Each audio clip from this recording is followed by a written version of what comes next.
Shalom, Israel. It's that time again. The ISUPK, under Commanding General Yahana, presents the Lord's 57th Annual Passover. That's right, the Lord's 57th Annual Passover, April 4th, 2026, in Houston, Texas. All Black, Hispanics, and Native Americans are commanded to observe the Lord's Passover. This will be the biggest Passover to date. You do not want to miss this. Fresh lamb, fresh wine, and bitter herbs as commanded by the Most High. Only $200 per person ages 17 and up. The biggest event of the year. There is only one Passover, and it's under Commanding General Yahana. See you there, Israel. Shalom. Nobody else there to compare to. Train for war, men of war, and warlike apparel. Prefer our leaders, can't get between us. Watch where you stepping.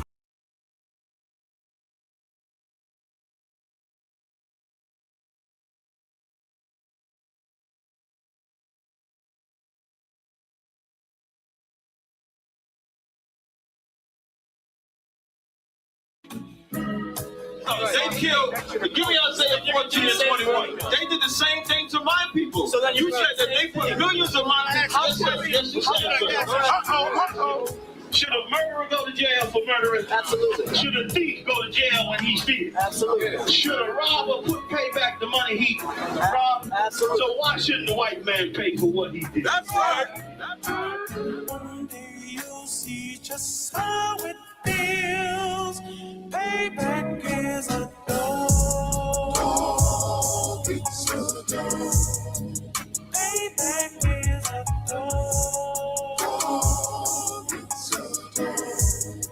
Payback is a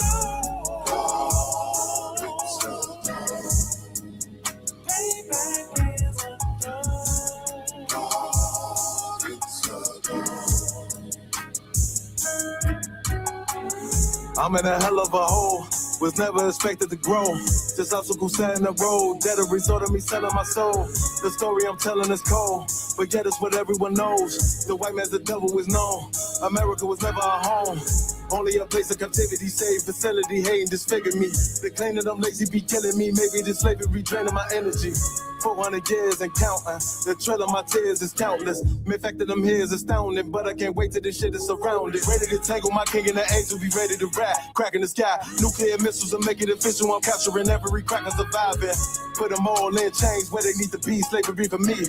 And let the whole world see that with them in the cages, safer in the streets. Put the dog on a leash.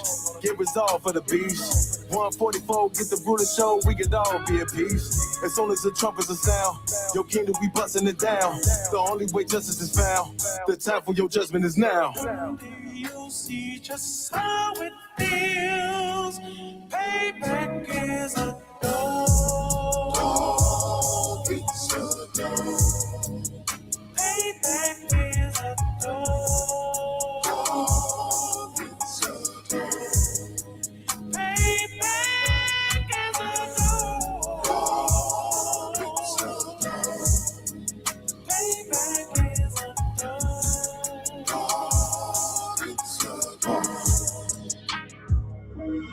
Look, ain't no remorse in my blood slim. It won't be no compromise. Now it's time to feed the worms. Watch his body turn to flies. I clutch iron while you trust the lies. The next Glock I back gon' be Gen 5. I get it customized.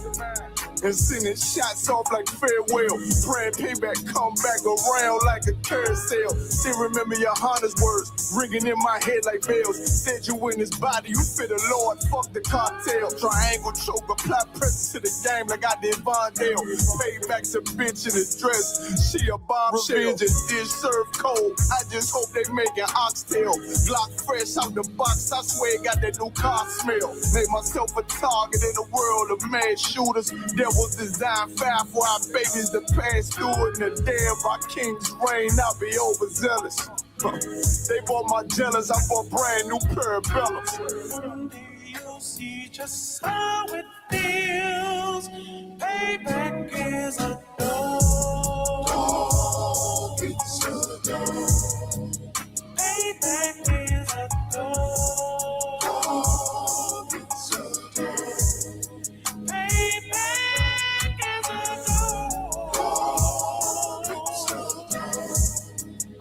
Payback is a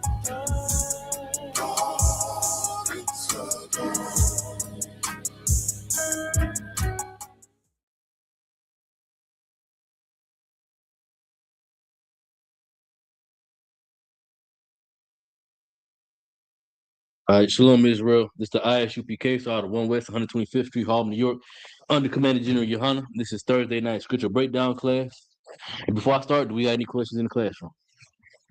Go ahead. I got a question. Go ahead. So, about being like unclean, like, so when is it like when you not? I mean, like when, like, is that time? Like that time. Like for example, like if I was to go to a funeral today at 12, like right now, would I be clean or would I be clean tomorrow morning? No, if you go to a funeral, you're not clean for 7 days. You ain't clean for 7 days. So like some It depends on what it is. So what specifically are you asking about? Or you just want a general answer? yeah, like If you touch a corpse, a dead body, a carcass, you go to a funeral, you in the vicinity of a dead body, that same room, you're unclean for 7 days. okay, But it's from sundown to sundown. So if it's during the day when it happened, then it's during the day 7 days from there. If it's during the night that it happened, then it's during the night 7 days from there, which means that 7th day, that morning, you still unclean.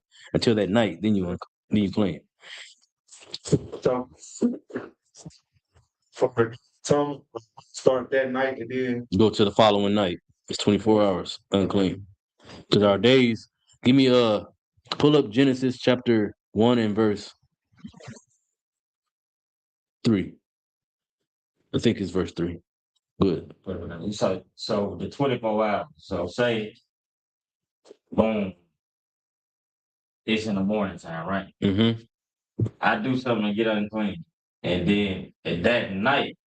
No, it depends on what it is. If you're unclean that morning, depend on what it is that you did. If you like, you lay with your woman, right? If you lay with your rib that morning, you clean at that night. But if it's that night, you unclean to the following night. Yeah. That's why I just heard 24 hours. That's what I thought. Yeah. But then I heard 24 hours at the accident. Yeah, so like it's 24 hours if it's in the morning. I mean, if it's at night when it happened. You got 24 hours from that point to the next night at that same time. But go ahead. Genesis 1 and verse 3. Mm-hmm. And God said, let there be light. And there was light. And God saw that light, that it was good. Mm-hmm. And God divided the light from the darkness and called the verse Keep going. 5. And called the light day, and the darkness he called night. Mm-hmm. And in the evening and the morning was the first day. See, it says the evening and the morning was the first day. So your days start off at night. They don't start when the sun is up. When the sun is up, that's the middle of the day. When the sun go back down, that's the end of the day. So your day starts at night when the sun go down. That's the beginning of a new day. And then it's from then to the next time the sun go back down, it's another day. That's when the new day starts. That's why if you, like the brother said, you do something, you live with your woman, or say she on her flower, right? And you touch her, you're unclean until the sun go down. Then you clean. Okay. You know, unless it happened at night. If she come on, say you and your rib sleep in the same bed together, right? And she come on her flower in the bed. Well, now you're unclean that night until the following night. Okay. Right? Yeah. You know what I'm saying? So it's a whole 24-hour period. Is that your only question, though? Yeah, that was my only question. Why'd you ask it? Because the funeral thing. What about it? Like I was just thinking about going to one. You can go. You'll just be unclean for 7 days. Yeah, I was trying to get the break.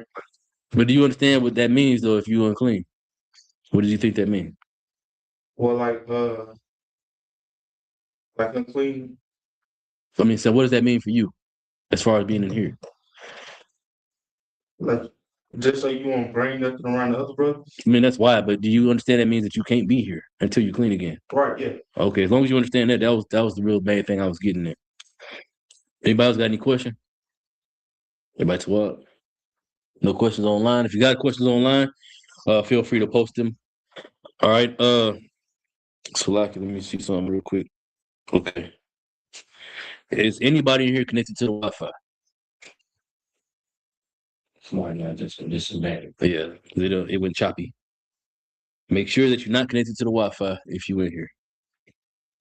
All right, so the title of the class is Stay Humble, right?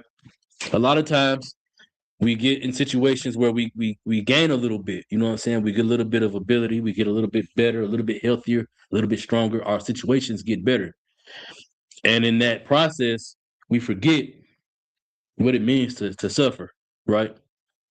And while you're doing good, the Lord will send something your way to force you to make a choice. Are you going to acknowledge what He's sending you as a test and you going to pass that test, or are you going to fail that test? You know?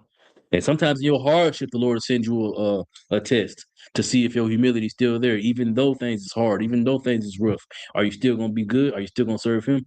Or are you going to fall weak to your flesh and your desires, and then that's going to be what guide your way? You know, we got to make a choice. Salaki. Give me the definition of humble.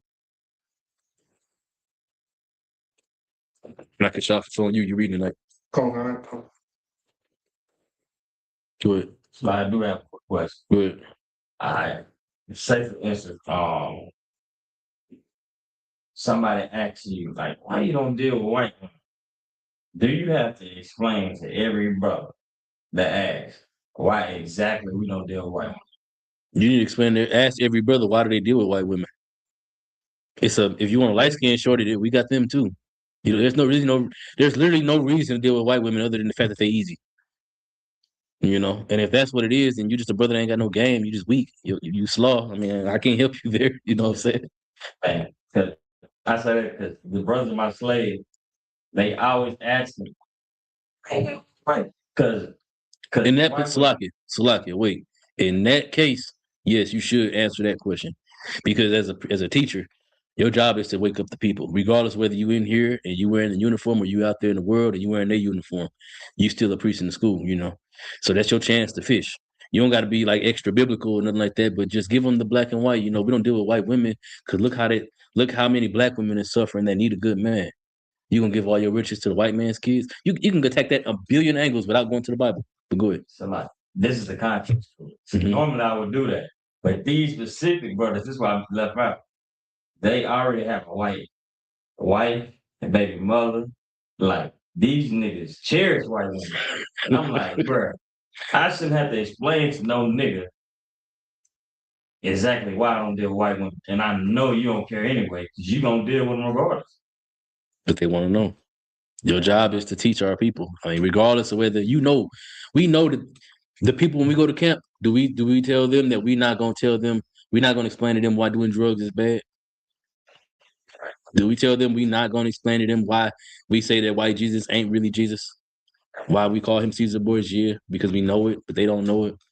Even though you know, they don't know. All they know is what they've been doing. They just been floating through life, listing lazily. You know what I'm saying? They just doing whatever they want to do. They don't got no structure.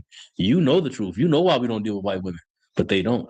All they know is she easy, and so I'm gonna deal with her. Now they got babies with them, and some of them married them, and they don't care. They don't think about the economics that come with dealing with white women. You know what I'm saying? Not as far as money, but as far as like I deal with this white woman, and if something happened to my people, she can't feel how I feel about that situation. My people are dying, and it hurt me, and I want to be mad and upset. And she like, well, they should just comply. That's what she's gonna say to you, and you're gonna be pissed. You're gonna smack the hell out of her. Go ahead. That's kind of how I be answering. So I'm like, should I hit him with the scriptures? Should I hit him with the scriptures? What I'm saying? No, man. So Paul said, give me are you holding that definition? Hold that. Pull up, Zabak, pull up where Paul said I became all things. No, you pull it up. Bro, I became all things to all men. Or no. You pull that up. I want you to pull up where Paul said you ought to be seasoned, how you talk to every man. Because all of it's saying the same thing. You don't have to pull up the Bible every time. You don't have to break out the scriptures every time you talk to a brother. But it is important that you explain these concepts on a baseline level, because them brothers in the world, just like we at camp, we don't know what they doing, what their life situation is. All we know is our job is to teach. Our job is to prophesy to the wind. Whether they hear it or not, it don't matter. The point is that we go out there and we tell people what they should do and what they shouldn't do. They don't know what they're doing with their life. They don't know what the right decision to make, what the wrong decision to make is. All they know is that they're trying to figure it out. But we in here have the answer. We know what they're supposed to be doing and what they're not supposed to be doing. And we know why they're supposed to be doing what they're doing and what they're not supposed to be doing. You know what I'm saying? We know the answer to it, but they don't. They don't need to know what the answer, that what they're supposed to be doing. All they need to understand is the why. You plant the seed of the why, then they're gonna start looking for the answer themselves. Whichever one of y'all got, whichever one I asked for, go ahead. Go ahead. 1 Corinthians chapter 9, verse 22. To the weak became I as weak. Paul said, I became weak to the people that's weak. Meaning the people that ain't got no real power, they ain't got no real strength.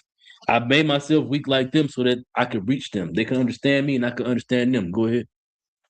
That I might gain the weak. So I could gain them. Keep going. I am made all things to all men. I'm all things to all men. So there's brothers that deal with white women. I'm not a brother that deal with white women, but I can understand where that brother's mind is and where he's coming from. I made myself able to be there with him mentally. So he's dealing with them because this is what he's been taught is okay. He's never been taught nothing against it. They easy to get.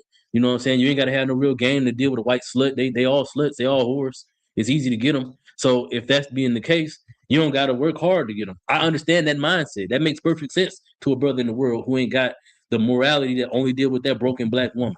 Because black women hard to deal with. Being with a black woman is a challenge in 2026, especially if she done been through some things. It's on you to fix her. It's on you to help her be fixed. I won't say it's on you to fix her. It's on you to help her to get the counsel to be able to be fixed if she is willing to do it. You know what I'm saying? So you got to make yourself able to understand where that brother come from so you can win that brother. And you got to be able to explain them things.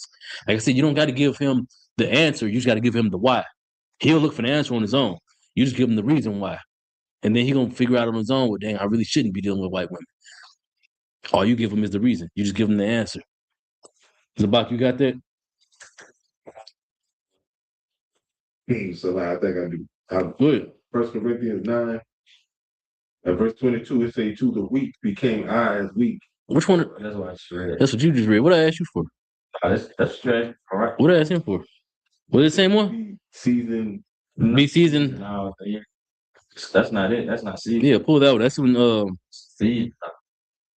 maybe. No, I think that's in Colossians. I don't know. I forget. But it's the same. It's saying the exact same thing though. Colossians 4, I thought it was Colossians. Yeah, go ahead. Colossians chapter 4, verse 6. Mm-hmm. Let your speech be always with grace, seasoned with salt, that ye may know how ye ought to answer every man. You gotta know how to answer every man. You gotta be seasoned with salt. Some brothers they need a little bit more, so sometimes you do gotta pull out the scripture. Some of them really want to know, and then you give them the information. But the rest of them that don't really want to know, they just want like a baseline, like the brother you described. You just want a baseline answer. Like I said, you know he don't care. Your job ain't for him to care. Your job is for him to plant the seed. For you to plant the seed, rather.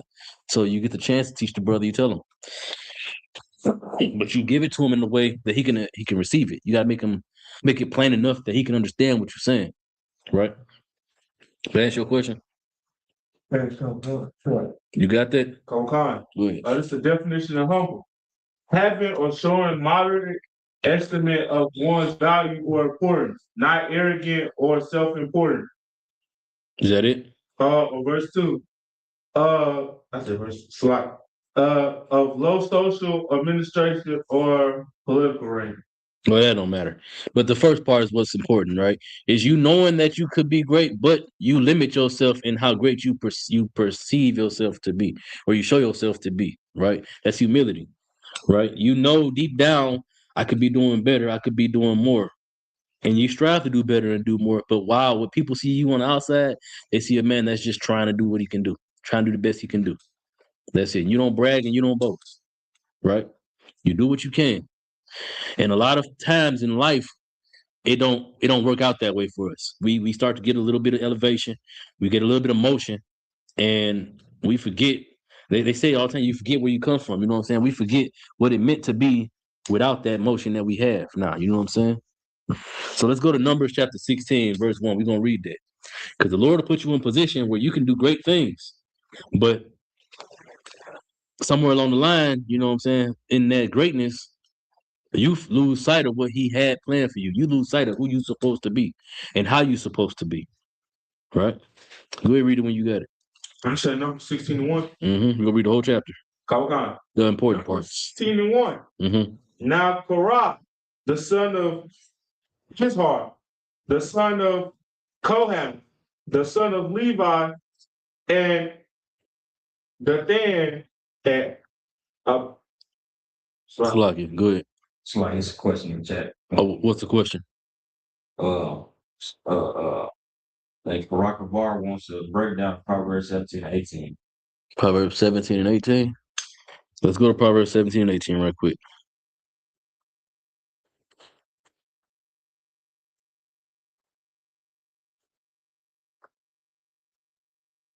Oh, okay. Mm-hmm. The book of Proverbs, chapter 17, verse 18. A man void of understanding striketh hands, Mm-hmm. and becomes surety in the presence of his friend. A man that's void of understanding, strike of hands. What do y'all think that means? I want y'all to try. What do y'all think it means? A man void of understanding, strike of hands.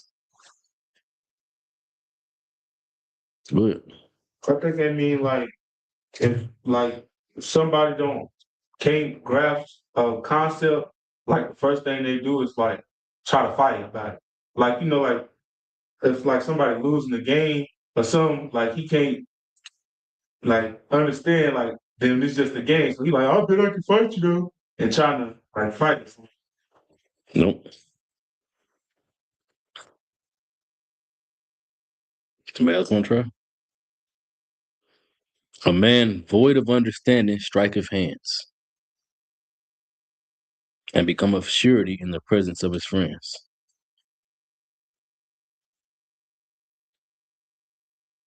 So when it say strike hands, right? What do y'all, other than you, because you already told me your answer, what do y'all think the striking of hands means? Go ahead. Thinking he was like fighting. No, it's not fighting.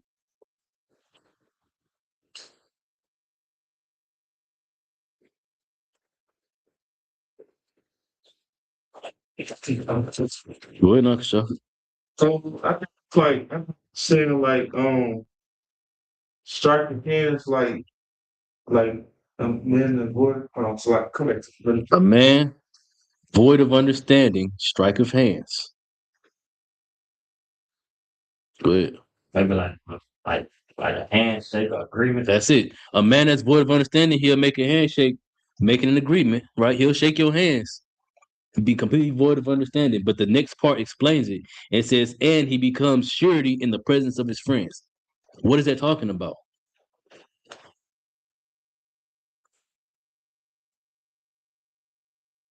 So let's say, right? Let's say, let me give you an example. Knock out, let's say you want this bottle of water from me, right?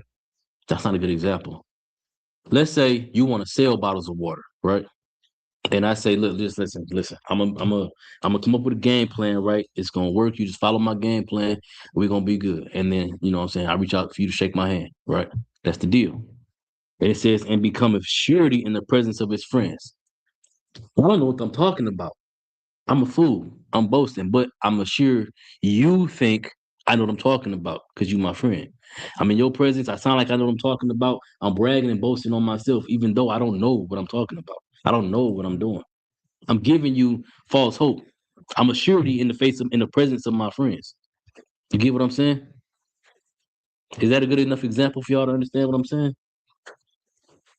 I don't know. So like, say it again. You said you're assuring. You're just assuring. No, so even though I don't know what I'm talking about, right? You don't know that I don't know what I'm talking about, but you're my friend. I'm making myself look like I'm sure about what I'm talking about to you, and I know you're gonna believe it because you're my friend. That's why it says he's a surety in the presence of his friends. We striking hands, we making good deals and everything in your mind, but in the reality, I may not know what I'm talking about. I might not be where I'm supposed to be. I might not be on the right track, but you believe that I am because we striking hands because you're my friend. You believe it. It's a person who uses his position, excuse me, in his relationships with people to his advantage to manipulate them intentionally or unintentionally, because sometimes it is unintentional, but that's how it go. But does it make sense? Okay. Is that it? Let's say frustration. Nah. You answer both questions. Oh, almost saying Christ. Yeah, the striking the hands is making the deal, shaking the hand. And the answer to it, like I said, is the following part where it says, becometh surety. It says they strike hands and becometh surety in the presence of his friends. Right? But let's go back. What was we? Number 16:1. Let's go back to Numbers. Compound. You can skip that. The point of Numbers 16:1 was about the lineage of Korah. So keep going. Verse 2. Compound. And verse 2. And they rose up before Moses with certain of the children of Israel, 250 priests of the assembly, Mm-hmm. famous in the congregation of men of renown. Verse 3. And they gathered themselves together against Moses and against Aaron, and said unto them, Ye take too much upon you, seeing all the congregation are holy, every one of them, and the Lord is among them. Keep going. Wherefore then live ye up yourself above the congregation of the Lord. So now they're accusing, Korah and his men are accusing Moses of bragging and boasting and making themselves greater than the rest of all of Israel, him and Aaron, greater than all of Israel, saying the Lord dealing with all of us. He's with all of us. He ain't just with you. You take too much onto yourself. What kind of man would say that to you?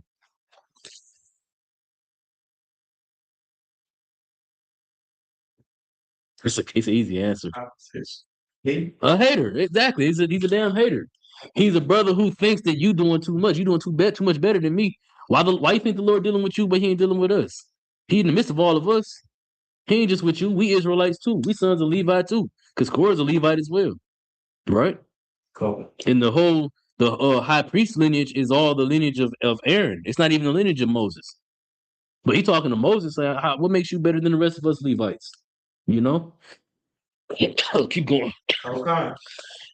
And when Moses heard it, he fell upon his face, and he spake unto Korah. Why do you think Moses fell on his face for?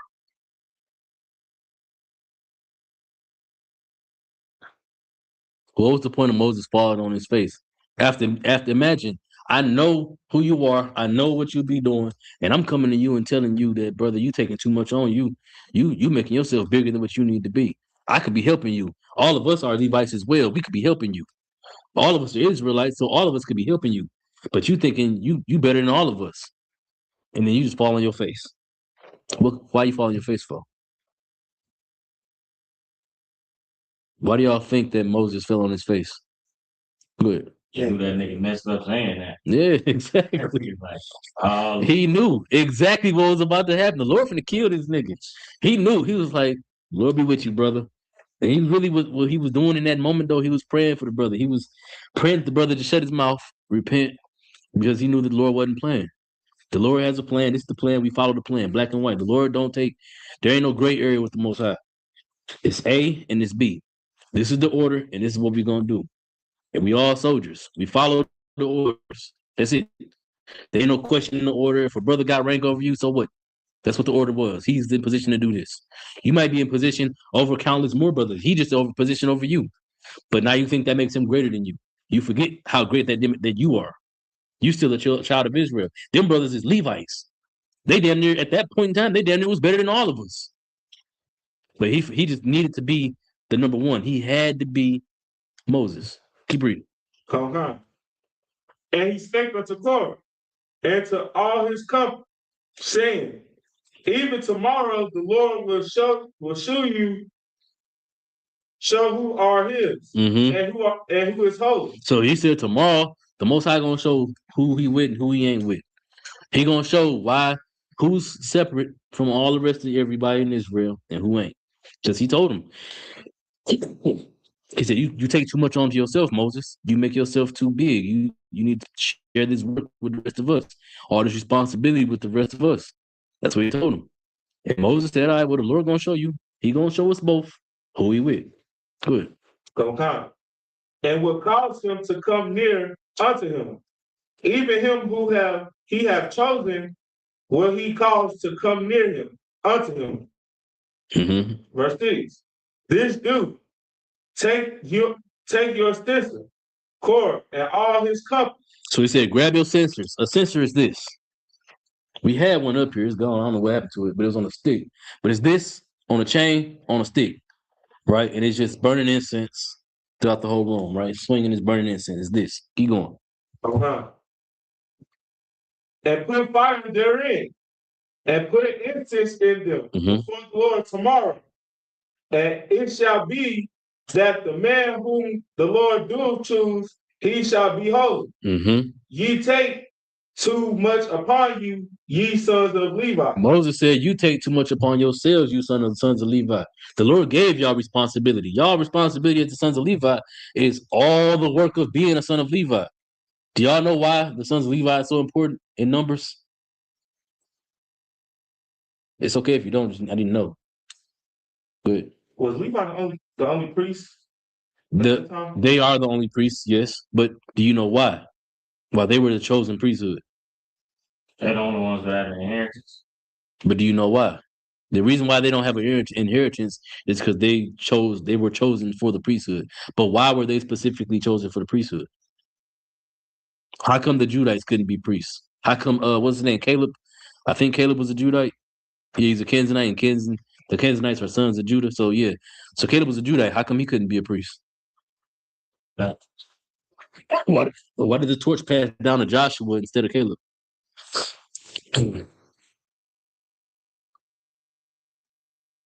Well, that's not important. The important question though is why come the Levites are the chosen priests? Do y'all not know? Find me where they built the was that it? Yeah, where they built the golden calf. And then it's way later in the chapter when the Lord said, "Who will stand with me?" I think that's where it is. Let me see. Let me look it up.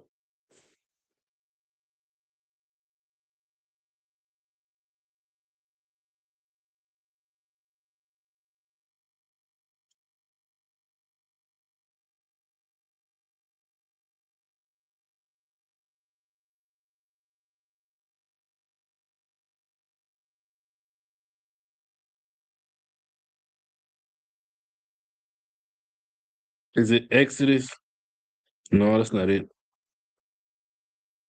I thought it was in Numbers. It might be in Exodus. This Exodus 32 and 26. Go to it. Exodus chapter 32, verse 26. Mhm. Then Moses stood in the gate of the camp and said, "Who is on the Lord's side?" So that was the question. Who is on the Lord's side? Who is going to choose the Most High? If I'm not mistaken, this is with the golden calf, right? Yeah. Right. So this is after Moses come back down from the mountain, and they had built the golden calf, and they was worshiping it, calling it the Most High, and everything like that, whatever. And the Lord said that He was going to destroy all of Israel and start over with Moses' seed, because all the niggas was wicked. Instead of doing that, He had mercy on Israel because because Moses begged him not to do that. So He sent Moses back down the mountain to determine who's gonna stand with the Most High. Keep reading. Let him come unto me, Mm-hmm. and all the sons of Levi gathered themselves together unto him. That's why the sons of Levi are the priests. I think it says that. Keep reading. Verse 27. And he said unto them, "Thus saith the Lord God of Israel, every man his sword by his side. Shall I put every man his sword by his side, and go in and out from gate to gate throughout the camp, Mm-hmm. slay every man his brother, and every man his companion, and every man his neighbor." So it's every brother who had anything to do with this golden calf. They all got put to death by the Levites, because the Levites said that they were gonna stand with the Lord. They became His chosen, the chosen seed of the priests. Keep going. Verse 28. And the children of Levi did according to the word of Moses. And there fell of the people that day about 3,000 men. They killed 3,000 brothers because all 3,000 of them brothers had something to do with the worshiping of this golden calf. Right. But all of that stems from the fact that brothers wasn't humble. Brothers was great. They was glorious. That's why I was saying earlier, to go back to Numbers. Cool. But that's what I was saying earlier about the brothers being the sons of Levi. That was the greatest glory that you could have in the desert. You're the connection to the Most High. When we get to the land, y'all brothers ain't gonna have y'all own land, but y'all gonna be free to stay in anybody's land. Having you in their land is gonna be a blessing in their land, because now you there to be the connection to the connection to the Most High. Go ahead, read that. So, And Moses said unto Korah, Hear, I pray you, ye sons of Levi. Seemeth, Salaki, what verse you in? verse 9, Go ahead. seemeth it but a small thing unto you that the God of Israel hath separated you. Salaki, go back. Go back. One more verse. Come on, verse 8. Yeah, Salaki, verse 8. Go ahead. Come on. And Moses said unto Korah, Hear, I pray you, ye sons of Levi. You see, he made it a point to tell them, I'm talking to y'all sons of Levi. I'm not talking to the rest of Israel, regular Israelites. Y'all the priests. Y'all are the sons of Levi. When we make it to the land, we're in the wilderness at this point in the story. When we make it to the land, y'all gonna be leaders. Y'all gonna be the ones that people come to for their whole spirituality, how to keep the law, how to make atonement for their sins, how to keep the high holy days. Y'all gonna be like kings in these lands. Y'all are the sons of Levi. That's supposed to be enough. But keep reading. So God. Seemeth it but a small thing unto you that the God of Israel have separated you from the congregation of Israel. You see, the Most High separated them. Y'all supposed to be the greatest of the great amongst all. We all great, but y'all the greatest of the great. And next to the sons of Aaron, y'all the best people in the world. The sons of Aaron are the high priests. That's the lineage of the high priests of Israel. But outside of them, y'all all still Levites. What y'all need my position for? My job is just to get us there. The Lord dealing with me directly, and y'all mad because right now y'all don't have the glory that y'all can get when y'all there. The same glory that Moses got is the exact same glory that the Levites ended up having, no matter where they went in the land of Israel. But they weren't humble. They wanted more. They wanted they want that glory and that power right then and right there. Right? Keep going. Kokan. To bring you near to himself to do the service of the tabernacles of the Lord. Mm-hmm. And to stand before the congregation to minister unto them. To do the work of the Lord. It's a glorious honor to be able to do this job. But this job wasn't always available to all of us tribes. It was initially only available to the sons of Levi, led by the sons of Aaron, who were all Levites. But them brothers, that wasn't enough. That glory wasn't enough glory for them. They needed more. They needed immediate glory right here, right now. They wanted to be like my grandfather walked through this desert and walked our people through alongside Moses. They want their names to be written down as well, instead of just being brothers that followed Moses and their lineage lived on and didn't get unalive like the rest of everybody in Israel. Looks like, because that's what happened. Nobody in the generation that walked out of Egypt made it to the land of Israel except for Caleb and Joshua. All the rest of them died in the wilderness.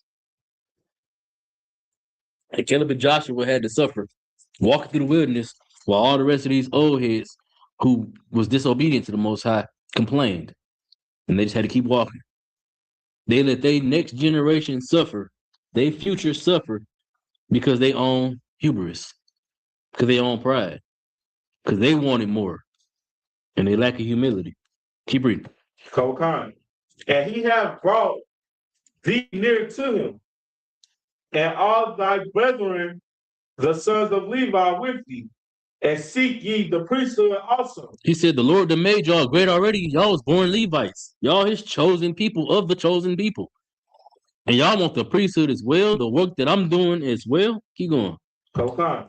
For which come both thou are all thy company are gathered together against the Lord.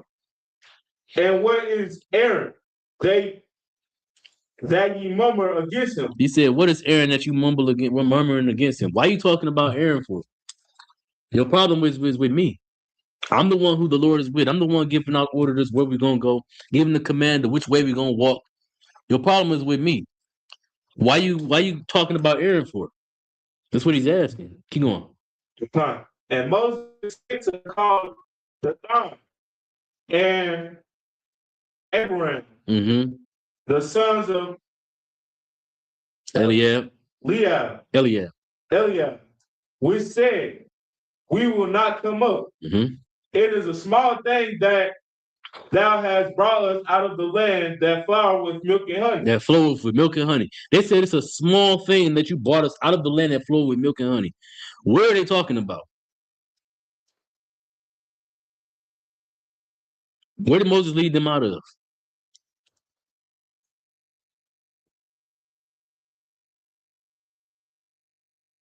Y'all know where no, hold on, no.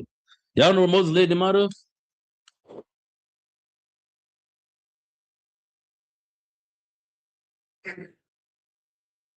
What? Zabak, give me Leviticus chapter 23 and verse 6. I think it's 5. It's either 5 or 6.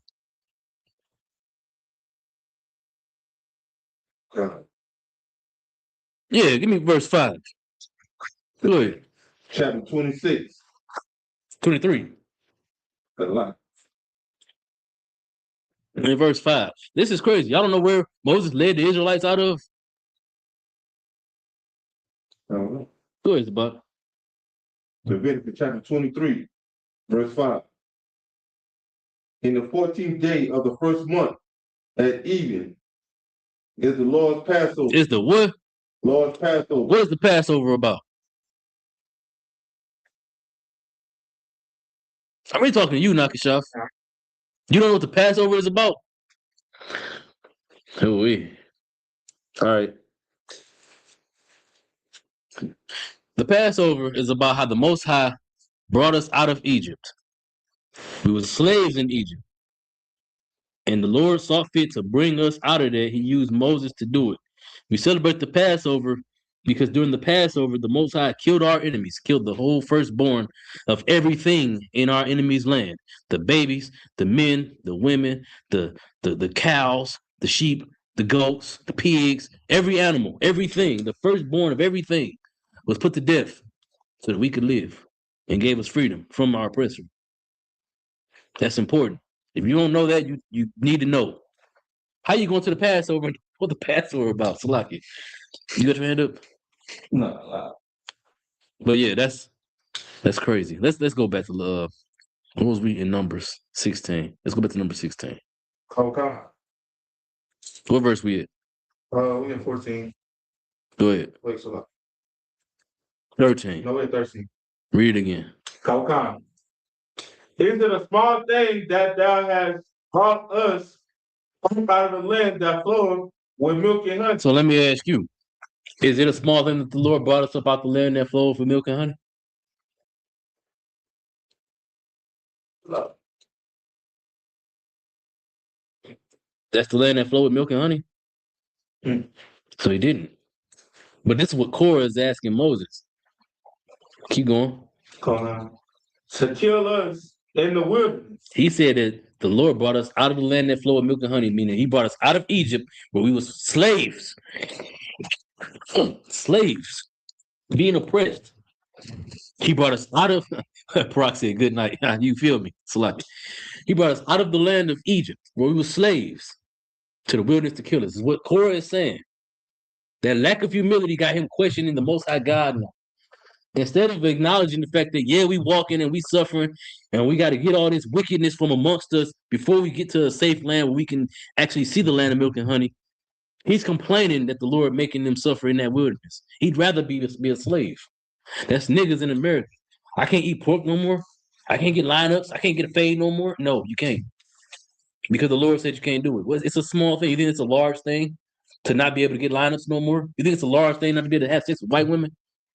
It's a small thing. It's a small thing you got to sacrifice, give up. To please God, it's a small thing to have the kingdom later on. We don't do this for free. We're not in here for nothing. We're here to wake our people up, yeah, but we all ultimately doing it for a reward. The work you put in today is going to determine your place in the kingdom later on in the future. Lord willing. That's why we do it. But you keep reading. He said, you think it's of course, you think it's a small thing that thou hast brought us out of the land that flowed for milk and honey to kill us in the wilderness. Keep reading. Except thou makest thyself altogether a prince over us. And you making yourself a prince over all of us? We all Israelites. What make you special, nigga? That's what Moses, that's what Korah is questioning. He didn't appreciate the position that the Lord put him in. Korah was one of the Levite brothers who was a head over a whole family of Levites. He had power amongst the Israelites. He just didn't have the power that Moses had or the power that Aaron had. And that wasn't enough for him. Keep going. Okay.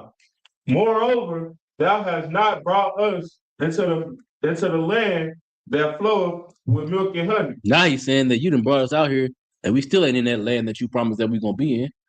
We've been out here walking. Keep going. Lord giving us inheritance of fields and vineyards. The things that you promised the Lord said was gonna give us, we ain't got it yet, but you making yourself king over us. Keep going. Wilt thou put out the eyes of these men? Will we not come up? Mm-hmm.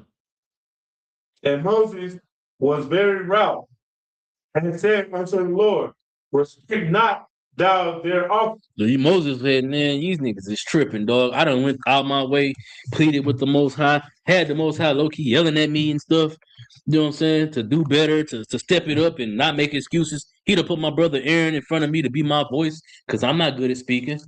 So he done made Aaron my voice to speak to these people. And these niggas got the nerve to chastise me after I went out my way to free y'all from, to pull y'all out of Egypt, to deal with Pharaoh and his magicians. No sweat. He went to the Lord and he said, don't respect their wishes. Don't respect their prayers, Lord. They ain't really with you. Keep going. I have not taken one ass from them. I ain't took nothing from them. Keep going. Neither have I hurt one of them. I ain't done nothing to these brothers, and they don't appreciate what I've done for them. They don't appreciate what you've allowed me to be able to do for them. Moses wasn't big-headed at this time. But Moses, that's another example of what we're talking about tonight, matter of fact, about being humble. But we ain't gonna get into that right now. But Moses, at this moment, what he's talking about right here, he was all the way legit. He served the Lord. He did what the Lord told him to do, and that was it. And the brothers didn't appreciate that because they wanted the glory for themselves. Give me that where Paul said men go about establishing their own righteousness. And Nakashaf, give me where Paul said our righteousness. I think it was Paul that said it, but our righteousness is like filthy rags. Because that's what the truth is. That's what Korah didn't see. He didn't appreciate the fact that all of our righteousness, all the work that we do, it don't mean that we great. It don't mean that we better than no other brother. We just got a better shot at the kingdom than other brothers. But our job is to be a guide and light to people. And whatever position the Lord puts you in, that's where you're supposed to be. And when you get moved to a better position, then that's where you're supposed to be. If you get dropped down in rank to a different position, that's where you're supposed to be. Your work gonna get you where you need to go. Your job is just to do the work and don't question none of it. You got one of y'all got that? Go ahead. All right, this Isaiah 64:6. But we are all as unclean things. We all unclean things. That's what Korah was trying to do. He set out to establish his own righteousness, right? But we all unclean things. Keep going. And our righteousness are as filthy rags. By doing our own thing, trying to establish our own righteousness, make our own way, it ain't nothing but a filthy rag to the Lord. Why is it a filthy rag to the Lord? Why do y'all think?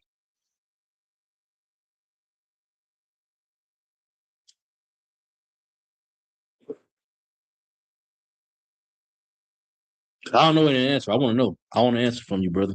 Why do you, Nakashaf, think that our filthy rag, our righteousness is a filthy rag to the Most High? It's okay to be wrong, but you have to try. I think that because our righteousness as a filthy rag to the Lord is because it's something that we're supposed to do. What is the thing we're supposed to do? Follow the law, statutes, and commandments. And so why is our righteousness a filthy rag? Because it's like what we think is right, like sometimes what we think is right ain't right. Give him a hand. That's what I wanted. Give him a hand. That's what I wanted. You see what happened when you tried it? You might be right. You feel me? But that's what it is. We establish our own righteousness, and it ain't what the Most High commanded. It's what we feel like we want to do right here, right now. You could be following the law perfectly, but be doing something completely wicked sometimes on the side. Then your righteousness is a rag, because it's not what the Most High would have you do. It's righteousness when you want to do it. It's a rag. It's a filthy rag. You got that, Kanakia? Good.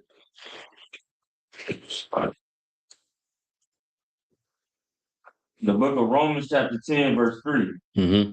Well, they've been ignorant of God's righteousness and going about to establish their own righteousness, have not submitted themselves unto the righteousness of God. They have not submitted themselves to the righteousness of God. That's what that verse in Isaiah was talking about. They established their own righteousness, but that righteousness is a filthy rag. They're doing what they want to do instead of doing what the Most High wants them to do. And that's the situation with Korah. and all the men that was following him. They thought that, well, the Lord with us, we Levites, just like Moses is. This ain't the seed of Aaron we're talking about. This is Aaron's brother Moses. He's just another Levite like the rest of us, are all just Levites. So if the Lord with you, he with us. How come we don't get the same glory that you get? They sought out to establish their own righteousness, their own glory, instead of seeking the glory that the Most High intended for them to have. Their jobs as Levites was supposed to be leaders in the community along this long stretch, right? This long walk we got to make to the kingdom of heaven. Not the kingdom of heaven, but to the kingdom. We got a long walk to go. We got to train up our people and fix our people because we was in a slave mentality while we was in Egypt. So our people got to be fixed and taught how to serve the Most High the right way. That's what the whole book of Leviticus is about. You get to Numbers. Now we didn't been given the law. Now we got to start living it, start keeping it. And instead of doing that, instead of being a leader in the community like they're supposed to be, they chose to be selfish and seek after their own personal gain, be it glory, gold, whatever, the wealth, whatever, influence. It didn't matter what that thing was. The point is that they wanted it for themselves instead of wanting it for the Most High. If they wanted it for the Most High, they would have already had it. They're sons of Levi. Korah is a well-known name amongst Levi right then. That's why you had men that followed him to go and confront Aaron and Moses. But instead of doing the job that they was told to do, he sought more. He wanted more, and it led to his destruction. We're going to read about it. Keep going in Numbers. And Moses said unto Korah, be thou and all thy company before the Lord, thou and they and Aaron tomorrow. Mm-hmm. Take every man his census and put instant in it. Come on. Keep going. Every man his census, 250 census. Thou also and Aaron, each one of you his census. Mm-hmm. And they took every man his census and put fire in it, and laid incense thereof, and stood in the door of the tabernacle of the congregation with Moses and Aaron. So imagine me standing right there in front of the door, and I got a censer like this. It's on a stick with a chain, and it's just hanging. And we standing here. We right here. We ready to battle. Keep going. And Korah gathered all the congregation against them unto the doors of the tabernacles of the congregation. And the glory of the Lord appeared to all the congregation. Mm-hmm. The Lord spake unto Moses and unto Aaron, saying, separate yourselves from among this congregation, that I might consume them in a moment. So Moses already knew. That's why Moses fell on his face. Y'all was right with that answer. This is why Moses fell on his face, because he knew that the Lord wasn't with these people. He wasn't with these brothers. All Moses is prattling on and talking to these men was an attempt to give them the chance to repent, because he knew what was coming. The Lord's going to destroy these men for coming up against him. Why? Because Moses was the Lord's anointed. Keep reading. And they fell upon their faces and said, God, the God of spirits of all flesh, shall one man sin, and wilt thou be wroth with all the congregation? So now all of Israel is like, you going to kill us all because of them niggas? Keep going. And the Lord spake unto Moses, saying, speak unto the congregation, saying, get you up from about the tabernacle of Korah, Dathan, and Abiram. Mm-hmm. And Moses rose up and went unto Dathan and Abiram, and the elders of Israel followed him. Mm-hmm. And he spoke unto the congregation, saying, depart, I pray you, from the tents of these wicked men. Moses said, look, all right, so I know who the Lord with. Y'all need to leave. Get away from them. Get away from their tents, because something real bad is finna happen to them. Our job as priests is to warn the people. If we know a brother is out here selling dope, we're going to condemn the fact that he's selling that dope, but we also going to tell the people that be around him that they need to get away from him and stop dealing with him. Why? Because something real bad is coming his way, and you might get hit up with that. You might just be in the house and he get ready. You going to jail too. You an accessory. You ain't got nothing to do with nothing. But you know what white people want to do? They want to boost their conviction rates. So that means you about to go down for something you ain't got nothing to do with at all. You don't know nothing. Or you're going to go to jail, you're going to snitch, and then now you're going to have niggas on your back because they think you a snitch. Keep going. Okay. and touch nothing of theirs, Mm-hmm. lest ye be consumed in all their sins. Keep going. 27. So they got up from the tabernacles of Korah, Dathan and Abiram, Mm-hmm. and every side. And Dathan and Abiram came out and stood in the door of their tents, and their wives and their sons and their little children. And Skip down to verse 31. verse 30, Slakia. Kawakam. This is number 16 verse 30.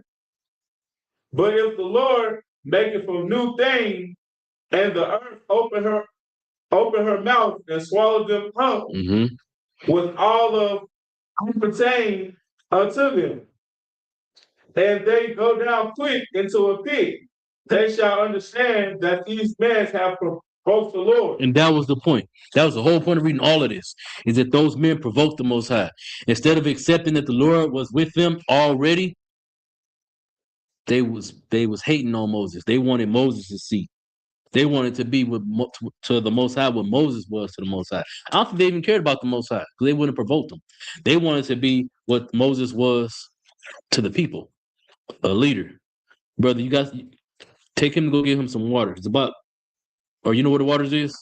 Take him to go get some water. Help him out. But they didn't appreciate the position that they was in. The Lord was with them already. They had great standing with the Most High, and they had power with the people. They just didn't have the power that Moses had, and that wasn't enough for them. They provoked the Lord to anger, and he swallowed them up. Keep going. Okay. And it came to pass, as he had made an end of the speaking all these words, the ground clave asunder that was under them. Keep going. And the earth opened her mouth and swallowed them up, and their houses. And their houses. Keep going. And the men that obtained into. Now, y'all know they was living in tents at this time, right? So when they say and their houses, what do y'all think that means? Oh, the whole family. They whole family. Not just the men. They wives, they kids, they goats, they whole house was swallowed up because them niggas went against the Most High. Just like in the book of Joshua. That's people talk about God is just love. He's merciful. The Most High is terrible. He's very terrible. And he's very, very aggressive. And he don't play no games. When he say he's not a God, when I say he's not a God of compromise, that's not a joke. It ain't, you don't gotta have nothing to do with nothing. That's why I was saying earlier, we go out to teach and we teach brothers to get away from that drug dealer, get away from that pimp. Don't be hanging out with that man, even at his crib. Because the police come in, they're gonna kick his door in, you going to jail too. That's this. Those people in his family ain't had nothing to do with what they got going. Korah is the man of that house. He lead that house. So if he come up against Moses, why the rest of his family get put to death? Because the Lord ain't playing. That's why. You better be right, because if you let your pride and your carnality get a hold to you, the Lord destroy more than just you. Your mama can get it, your brothers can get it, your sisters can get it, your babies can get it, your dog can get it, everything can get it. If you ain't right, don't make yourself bigger than what you're supposed to be. We got any questions before we continue? Everybody to what? Let's drop that. Let's go to where we at? Let's go to 2 Samuel chapter 1 and verse 1. Nah, man, do I really want to read all that? Yeah, let's go to 2 Samuel 1 and 1. Because there's a point to it.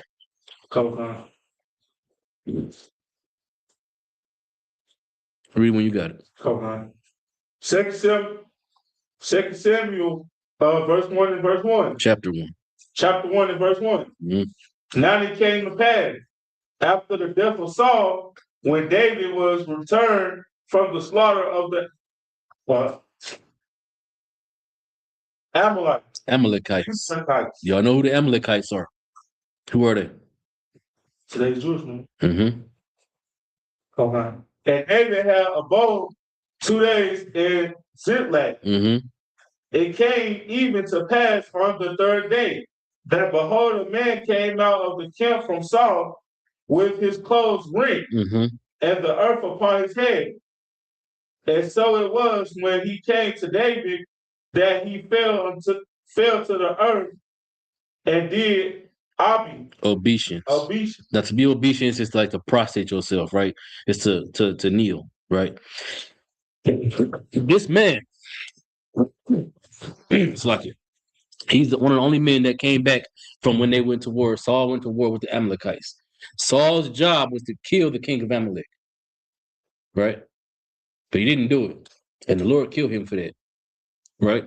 But this white man, this you're gonna read this eventually. You're gonna read it. This is a white man that came back because David had, or Saul at that time had white men in his army, right? So he came back and reported to David about what happened while he was out there. Keep reading. So come. And David said unto him, From whence cometh thou? And he said unto him, Out of the camp of Israel am I escaped. Right. So he's saying that he ran from where Saul was at. Keep going. And David said unto him, What's the matter? So now David's asking him for a briefing. So what happened when I was out there? Keep going. I pray you tell me.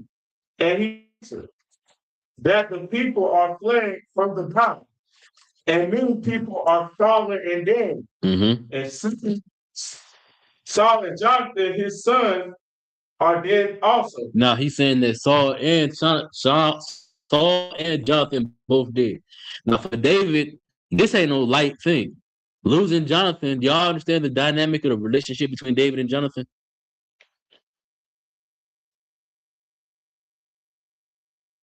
No. Okay, go ahead. Jonathan was like David's brother. He was his brother. He said that the love of a woman, I'm paraphrasing, the love of a woman don't compare to the love between him and his brother. Do you understand what that means? What does that mean? Because people will try to battle you on that and say some all type of heinous things about David. So what do you think that means? Brotherhood, they can show you that your brother is good. Come before you trying to get this woman. It's a little bit deeper than that, but you're on the right track. It's about, so a woman will leave you if things hit the fan. Jonathan was there when David was on the run from his father. His father was trying to kill David, and Jonathan hid him away. Jonathan was on his brother's side. He never betrayed his father, but he never betrayed his brother. A woman gonna sell you out for her own personal gain. If it comes down to you and her, she gonna let you go. Good. Then I get 20 years. Oh, she sleeping with your friend, your brother. She might sleep with your daddy. And let your ass go away for too long. Oh, she opened her legs. Her quiver. What is that? Ecclesiasticus 7. Her quiver is open. Give me that. It's in the Apocrypha. Real quick. So like, we're gonna read about that woman. Because she ain't humble neither.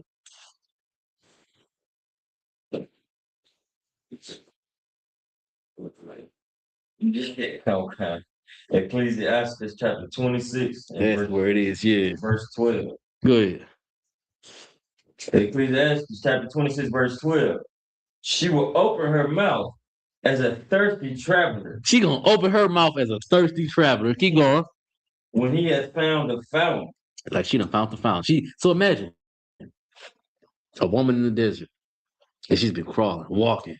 Now she crawling. There ain't no water in sight. And she done found the fountain. Her mouth straight open, no questions asked. She don't even care. Mouth open. Keep going. And drink of every water near her. She gonna drink all the water. Keep going. By every hedge will she sit down. Mm-hmm. And open her quiver. She gonna open her quiver against every arrow. For every arrow. I mean, her mouth is open to receive anybody's water, and her legs is open to receive anybody's arrow. That's what we're describing. That's the woman we're talking about, right? It's gross, disgusting. But those women exist. Let you go to jail. That's what's gonna happen. You're gonna come back out to, baby, I've been so good to you. I ain't mess with nobody. And then you go outside, just go take a walk down the street. Oh damn, bro. Where you came from Tisha house? Damn. So it was my turn. Oh wait. It's gonna really hurt your feelings though. You're gonna see your homeboy, your partner, that money on your books and everything while you was away. And he gonna pull up to your house, your baby mama house. And he ain't just been paying the bills. He told you that, but he been freaking on your woman. Let's go back to Samuel. Okay. 2 Samuel chapter 1 verse 5. Mm-hmm. And David said unto the young man that told him, how knowest thou that Saul and Jonathan, his son, be dead? Now, how you know that my boy and his father done passed? How you know that, dog?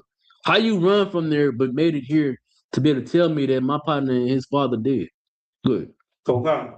And the young man that told him said, as I happened by chance upon the mount Gilboa, Mm-hmm.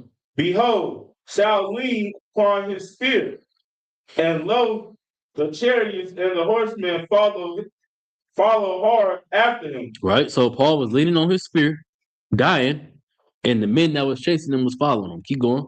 Okay. And when he looked behind him, he saw me and called unto me, and I answered, here I am. Mm-hmm. And he said unto me, who art thou? And I answered him, I am an Amalekite. This is a white man. Like I said, this is how you're going to find out that this is a white man. Right? Keep going. Okay. He said unto me again, stand, I pray thee upon me and slay me, for anguish is come upon me, because my life is yet whole in me. He said that Saul told him to kill him. It's a liar. That didn't happen. But keep reading. Okay. So I stood upon him and slew him, because I was sure that he could not live after that he was fallen. Mm-hmm. And I took the crown that was upon his head, and the bracelet that was on his arm, and have brought them hither unto my Lord. So he brought these things to David, thinking that he was going to get praise and glory from David, because, Saul was chasing David, trying to kill David. He was an enemy to David. But the scriptures, Christ said for us to love our enemies. That's what it's talking about. The way that David still loved Saul. You too, brother? You good? Cool. So, what I'm saying? Christ told us to love our enemies. So just like David, even though Saul was trying to kill him, he knew he was still his brother. He still loved him regardless. He could have killed him plenty of times, but he didn't, because he was still his brother. And he was the Lord's anointed. Keep going. And that's important. Then David took hold of his clothes and ripped them. And David ripped his clothes off. Keep going. And likewise all the men that were with him. Mm-hmm. And they mourned. They mourned. You see, they mourned and they wept. Again, because this was David's brother. Even though Saul was trying to kill David, David understood his position in the kingdom at the time. He was still the king of Israel. The Lord chose him. Even though the Lord eventually chose David, before the Lord chose David, he chose Saul. And Saul respected that because the Lord chose him. He was the Lord's anointed. The Lord was with him at one point until he took his spirit away. David didn't make himself bigger than what he was supposed to be. David's spirit was full-blown humble. He knew that the Lord was with his brother, and it wasn't his place to question, even though this brother being wicked, trying to kill me, is the Lord still with him? Nah. I know the Lord with me where he's with me at, and the Lord's with that brother like he with everybody else that's Israelites. Keep going. And fast until evening for Saul and for Jonathan his son. See, he fasted and mourned for Saul and for his brother Jonathan. Keep going.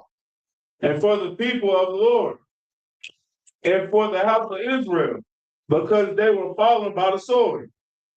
And David said unto the young man that told him, Whence are thou?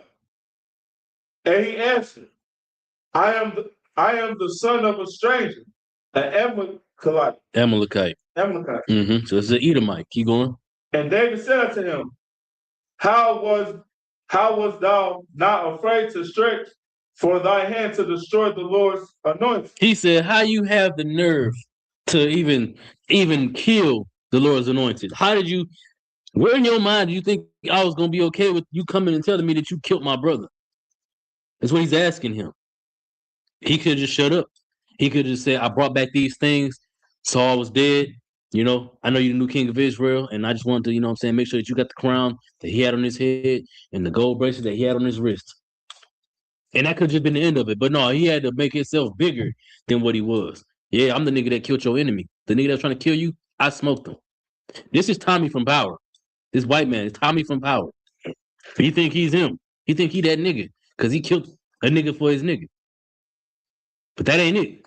You killed the wrong nigga. You ain't had no right to kill that man. even though he really didn't. He took the credit for it. But taking the credit for something that you ain't do, something that you don't deserve credit for, the Lord gonna deal with you. Even the Edomite. Keep reading. And David said unto him, thy blood be upon thy head, Mm-hmm. for thy mouth has testified against thee. You see, you just told on yourself. You told me you did what to the Lord's anointed? To my brother? All right. Now your blood is on your own hands. Keep going. Still verse 15. Oh, So yeah, read verse 15. Slack you. in front of the young men, and said, go here and fall upon him. You said fall upon him. Put God what? Get that nigga. Who the hell do you think he is? Touching the Lord's anointed. You want to brag and boast about how you killed my brother, right? All right, no sweat. You just told on yourself. Read the next verse. And David said to him, thy blood be upon thy head, Mm-hmm. for thy mouth hath testified against thee. You told on yourself. Saying, keep going. Saying, I have slain the Lord's anointed. You saying you killed my brother. You should have told me that you killed my brother. To you, he was my enemy. That's what white supremacy don't understand. It's a lot of infighting amongst all of us. At the end of the day, we're supposed to still be brothers. Sometimes it might get a little physical and we got to just settle the dispute. It ain't supposed to be that way. But if you get that way, we still can be brothers at the end of the day. But with white people, they're going to fight and they're going to try to kill each other. And that's just it. And then they have what's called blood feuds. So if I lose this fight, my children going to fight your children for the rest of eternity. And your children going to fight my children for the rest of eternity. They had them little blood feuds. Keep going. Okay. And David left with this lamentation over Saul and over Jonathan, his son. So that was it. That was the whole point, right? It's about being humble and learning to shut the hell up when the Lord puts you in a position that you could potentially prosper in. You could be in a good spot. Even if it ain't the spot you want to be in, it's still a good spot. And it's better than what's going to happen if you keep running your mouth. And that's what happened to him. I think his name was not Agag. I forget his name, but it don't matter. He was an Amalekite. He was an Edomite, and he got what he deserved, right? Now, real quick, I want to give credit to the brothers Kanakyad. Well, it's like in order. Darakia, Kanakyad, was Parak with y'all? And Parak, right? We went to Clarksville. And Clarksville, right? Those brothers did a good job, right? There was a sister that called and said that she needed help. Now, those brothers took it upon themselves to fill up a care package for her, make sure she got what she needed. You know what I'm saying? She called the shop, and the shop made sure that she got her money for her medication.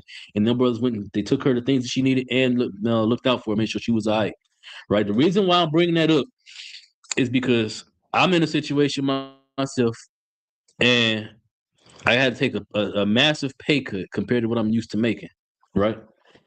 And I was in the middle of complaining about it. I was on the phone talking to a friend of mine. I was in the middle of complaining about it. But while I was complaining about it, the sister called me. And I didn't have her number saved. I'm like, who the hell is this? And so I answered the phone. I'm like, hello? And she said, is this Officer Akar? I said, it is. Who is this? She said, this is Miss Latunda. I just wanted to give you a call and tell you that I'm doing okay. And I was thinking about you. I want to say thank you for you and your brothers having helped me out when I needed y'all. And that really put me in my place, man. That reminded me that I'm doing this. I'm taking that pay cut so that I can afford to be here to help my people. I could be back on the road making $3,000 a week. I could be making good money, hella money. But it would pull me from doing this. I couldn't be here to teach. I couldn't be here to help brothers grow. I couldn't be here to help brothers with counsel. I couldn't be here to do nothing. Give me that scripture that say, where thy treasure is, where thy heart is. What's the trade-off? Is it worth it? Is it worth to go get that bag now and not be here to help my brothers and sisters? Because let's say I wasn't here to help have set that all up so that those brothers could go out there and help that sister. She would have never got that help because I was on the road. Let's say Nishak tried to call somebody, but nobody was answering the phone. So she never would have got help. But because I was here, able to help her, you know what I'm saying, the things she needed done got done. This all happened while I was looking for work. I wasn't making no money. You know what I'm saying? And then the sister ended up calling yesterday while I was in the middle of complaining about the fact that, yeah, I done found a little job, but it ain't nothing compared to what I'm used to making. The Lord put me back in my place. He humbled me. Go ahead, read that. You want the verse before or just that? You can read the verse before it too. The book of Matthew, chapter 6, and verse 20. So like I had to go 2 verses before. Good. Verse 19. Lay not up for yourselves treasures upon earth. Don't look for the gain that you could have here in the earth. You know what I'm saying? If you in here, be in here for real. Let your treasure be in here. Don't look at what you can make out there. Excuse me. Extra money that you could put away. Of course, survive. I'm not saying don't survive. I'm not saying don't get ahead. But don't put that before being in here doing this work in here. Keep going. Where moth and rust doeth corrupt. Mm-hmm. Then where thieves break through and steal. Because that stuff that you putting away for the world don't matter. It can go away and be gone and you just don't have it. But you'll have missed out on being in here. Keep going. Verse 20. And lay up for yourselves treasures in heaven, Mm-hmm. where neither moth nor rust doeth corrupt. The things that you doing here, the work that you doing here, you helping people, that's something that nobody can take from you. That's something that can't be spent, that can't go away. The good deeds, the good alms that you do to help people, they gonna remember you. They gonna appreciate it. It may not be every single person, but the Lord remembers what you did for people. Keep going. And where thieves do not break through nor steal. Mm-hmm. Verse 21.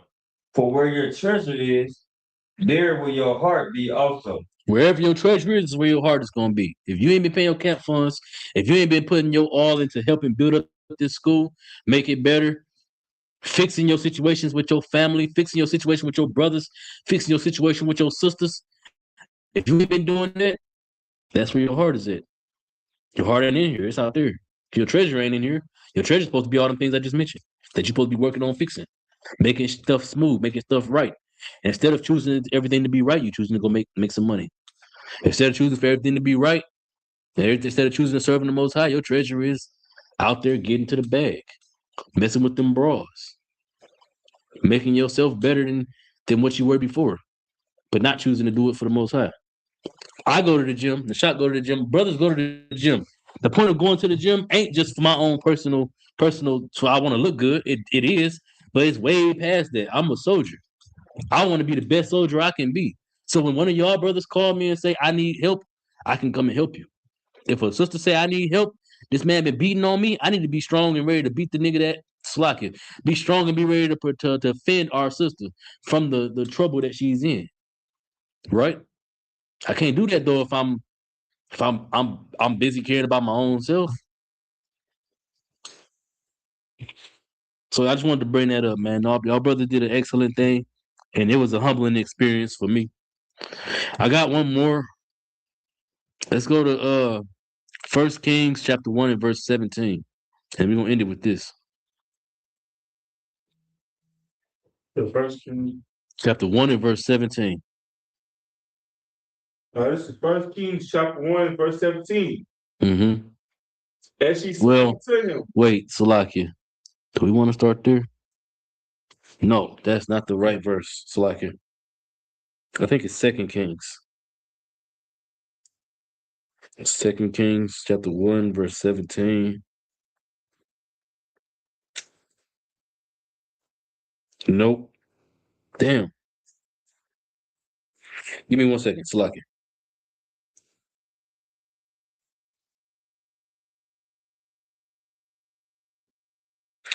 Look, it's 1 Kings chapter 17 and verse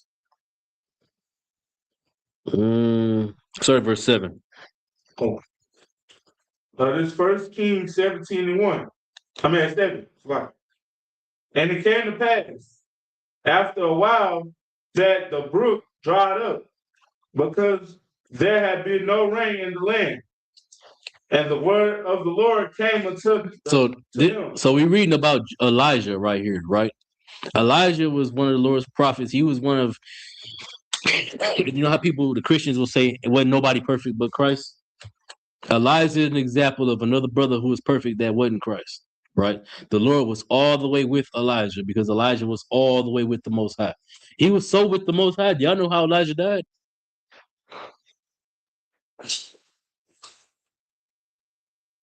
He got taken up in a chariot. The Lord just took that nigga. He said, "Nah, they can't have you." Nigga. He just plucked him up out the earth. Come here, nigga, because he was too righteous. He was too perfect. The world ain't ready for a nigga like you. They definitely ain't finna glorify your fucking. Excuse my language. They ain't finna glorify your body. You know what I'm saying? You coming up out of here. So the Lord took him. His body died eventually. Wherever the Lord set him back down in the earth, he died, he decayed. But his spirit went back to the Most High. He didn't get to just die of natural causes or nothing. The Lord just took that nigga because he was perfect. He was a really, really perfect brother. There's not a single sin that you can call against the brother. And the Lord gave him all kind of spiritual power. Crazy spiritual power. But keep reading. Matter of fact, Elijah is one of the only brothers that brought somebody back from the dead. You know who the other person was? Christ. That's how powerful, how perfect Elijah's power was with the Most High. His faith in the Lord was so strong, he was able to bring a boy back to life. The only other person in the Bible that did that was Christ. But keep reading. And the word of the Lord came unto him, saying, Arise, get thee to Zarephath. Zarephath. Mm-hmm. Which belongeth to Zidon, Mm-hmm. and dwell there. It's like Zidon is a temple, is a land in the land of Ham. Keep going. Behold, I have commanded a widow woman there to sustain me. To sustain thee. So this is a woman who's not got no husband, and she's supposed to be there to feed Elijah, right? Keep going. So he arose and went to Zarephath. And when he came to the gate of the city, behold, the widow woman was there gathering sticks. Mm-hmm. And he called to her and said, Fetch me, I pray, a little water in the vessel that I may drink. Now, this is a righteous brother. You see this sister gathering sticks. He ain't thinking nothing about her situation. The Lord said to go to her. I'm going to go to her. She's supposed to take care of me. I'm going to let her do her job. The Lord put her here for me. And that's what he told her. He said, go give me some. I see what you're doing. Go give me some water. Keep reading. And she was going to fetch it. Mm-hmm. He called to her and said, Bring me, I pray thee, a morsel of bread in thy hand. He said, just bring me a piece of bread so I have something to eat. Keep going. And she said, As the Lord thy God liveth, I have not a cake. Do y'all understand what she means when she says, as the Lord God live? Y'all understand like what she's saying when she says that? It's like saying, I swear to God. You know what I'm saying? I swear to God, I ain't got nothing but a cake. I ain't got a single piece of cake. Keep going. But a handful of meal in a barrel. Mm-hmm. It's like imagine cornmeal. She got meal in a barrel. Keep going. And a little oil in a cruse. Mm-hmm. And behold, I am gathering 2 sticks that I might go and dress it for me and my son, that we may eat it and die. That they may eat it and what? And die. Not eat it and we won't die. Eat it so we can eat this last meal together and just die. This woman was poor. She didn't have literally nothing to feed her and her baby. Now she got her hands on a little bit of food that she can eat, have one little thing that tastes good before her and her son pass away because they're starving, literally starving. Right? But the Lord sent her to feed Elijah. That food wasn't meant for her. It was meant for Elijah. Keep reading. And Elijah said unto her, Fear not, go and do as thou hast said, Mm-hmm. but make me thereof a little cake first, Mm-hmm. and bring it unto me. And after make for thee and for thy son. Elijah said, shoot, I know you saying you ain't got but a little bit. Just make sure you feed me first. And then feed you and your son. That sound like an asshole, don't it? That sound like a selfish man, don't it? It sound bad. But it was for a purpose. It wasn't just about Elijah. It was ultimately, but it wasn't. It was about her too. It was a test of her faith as well. The Lord will bring you in situations where you get the choice to show the Lord that you're humble enough to accept whatever He's going to put you through and be better at the end of it, or you're going to complain and you're going to make excuses and you're going to fail the test and the Lord's going to just let whatever happened to you happen to you. That was the sister's test. It wasn't about Elijah. This was about her and her faith in the Most High. She didn't know the Lord had prepared none of this to happen, but the Lord definitely put her in this situation. We just read it. The Lord put her there to minister unto Elijah, to feed him. That was it. And this is a woman who ain't have nothing. She had every reason to right to be, every reason in the world to be prideful and say, no, this is my last for me and my baby. I'm not feeding you. I damn sure ain't feeding you before I feed us. He said, feed me first, and then you take care of y'all too. Keep going. For this saith the Lord God of Israel, The barrel of meal shall not waste, Mm-hmm. neither shall the cruse of oil fail, Right. till the day that the Lord sendeth rain upon the earth. Keep going. And she went and did according to the saying of Elijah. And she and he and her house did eat many days. Now, this is also proof that when I was asking earlier about the brother, when it said the brother's house got swallowed up, it ain't his literal tent. It was literally his house, his family, because it said she, he, and her house. Who else is in her house with her? Her son. So it's the whole family, right? But keep going. It said they did eat how many days? Many. They ate for many days. How were they able to eat for many days that little bit of food? Because that was the test. Go and feed Elijah. Come and feed me. Before you feed your kid, you feed the prophet of the Lord, the priest of the Lord. And she did that. She did what she was told to do. And the Lord took care of her. They ate many days. Keep going.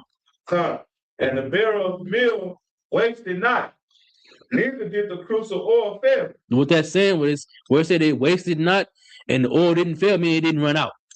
They had an infinite supply. Every time she went to go get some, it was some there. Keep going. According to the word of the Lord, which spake by Elijah.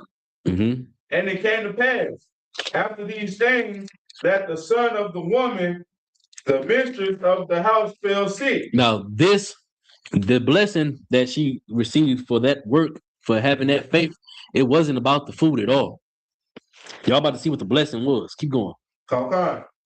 And his sickness was so sore that there was no breath left in him. So her son fell sick and passed. Keep going. And she said unto Elijah, What have to do with thee? What have I to do with thee? Oh, thou man of God. Mm-hmm. Art thou come into my house to call my sin to remember? Read that again. That's not what that says. Art thou come unto me to call my sin to remember, Mm-hmm. and to slay my son? She asked Elijah, she said, did you come here to remind me of how I committed sins against the Most High and kill my baby? Because her son just died. So now she's asking Elijah, that's why you here? Keep going. And he said unto her, Give me thy son. Mm-hmm. And he took him out of her bosom. So imagine a mother sitting on the ground holding her son. He's dead. And she holding his corpse, his dead body. And Elijah said, give him to me. And he took her from her. Keep going. And carried him up into a loft, Mm-hmm. where he abode, and laid him upon his own bed. He put the brother on his bed. Keep going. And he cried unto the Lord, and said, O Lord my God, hast thou also brought evil upon the widow with so our sojourn? With whom I sojourn. Keep going. By slaying her son. So he said, did you bring evil upon this woman, this sister who took care of me, like you told her to, and killed her son? Keep going. Mm-hmm. Crying to the Lord, and said, O Lord my God, I pray thee, let this child's soul come into him again. And he prayed for the Most High to bring him back. A man who the Lord was really with. There wasn't no question about it. Nothing. The Lord was all the way with this brother. He said, Lord, bring this brother back, his body, his soul back to his body. He prayed for him. Why? Because the sister did what she was supposed to do. Even though she didn't have nothing, her humility outshined her poverty. So the Lord made sure that little bit of nothing that she had turned into a whole lot. They ate many days. And then her son passed. And that was the real reward for her faith.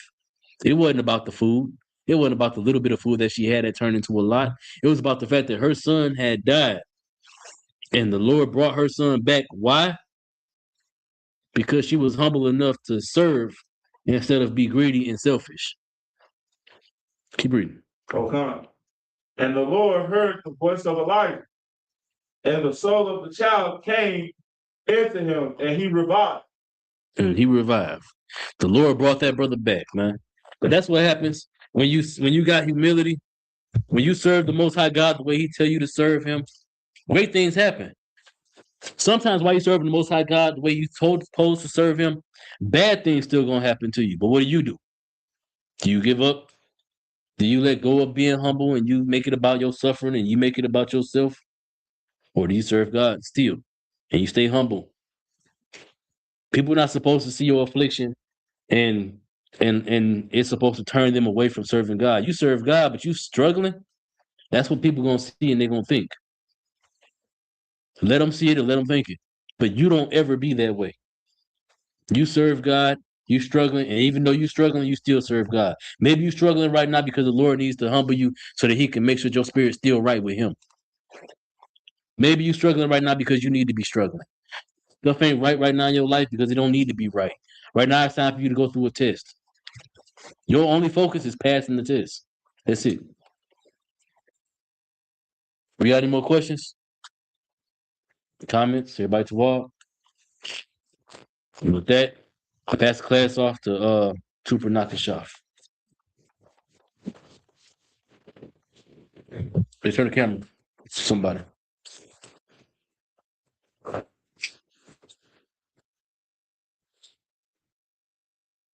All right. These are the ISUPK security announcements. We're the ISUPK started out of Northwest 125th Street, Harlem, New York. Rule for any new brother or sister. When a new brother or sister comes to the school, they are off limits for 6 months. They are to be saluted only. They are here to shed themselves to the world. If any transportation is needed, the teacher will arrange it. After 6 months, if a brother or sister has an interest in a particular person, he or she must get permission from the head to speak.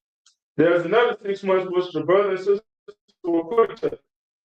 After this 6 months, the brother and sister will get permission from the head to marry. Tithe, which is the commandment, found in Numbers 18:21 or Malachi 3, verse 8 through 10, means tenth in Hebrew. Ma'ashra. 10% of every penny of any increase the Lord gives you. Give to the church department or teach. Priest fund, free offering for priests, not mandatory, whatever so amount you must like. Upholding convocation, Peace of Purim, March the 2nd through 3rd, Monday and Tuesday, found the Esther 9:20 and to 31.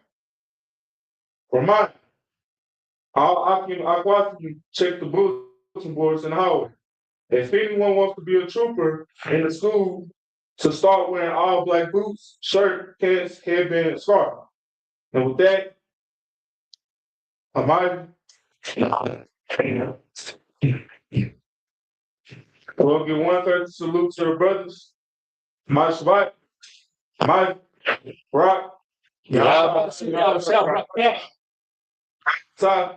classes,